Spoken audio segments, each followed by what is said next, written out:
Hello everyone, আসসালামু আলাইকুম।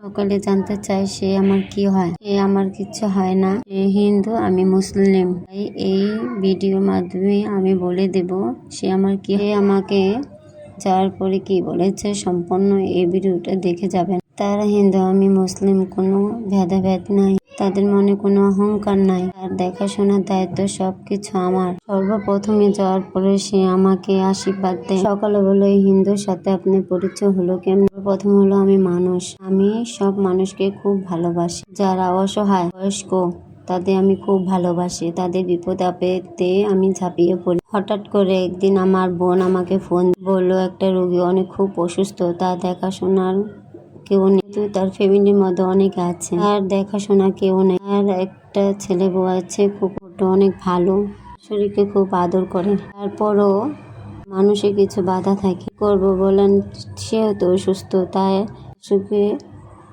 দেখার সময় নাই। কিন্তু যা করে আলহামদুলিল্লাহ ভালো করে। এরকম বউ হাজারও খুঁজে পাবে না। আমি খালার কাছে গেলাম, খালাকে বললাম খালা কেমন আছো? খালা বললো ভালো আছে। তাকে বললাম খেয়েছ? সে বলছে হ্যাঁ খেয়েছি আমি।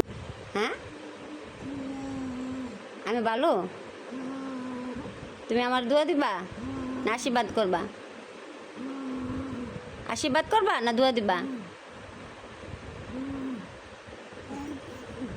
আশীর্বাদ দিবা না? আমার খুব ভালো লাগে, আমি দোয়া করি তুমি সুস্থ হয়ে যাও। আমার খালারা সুস্থ করে সবাই দোয়া করবেন আমার খালার জন্য, যেন আমার খালা সুস্থ হয়ে যায়।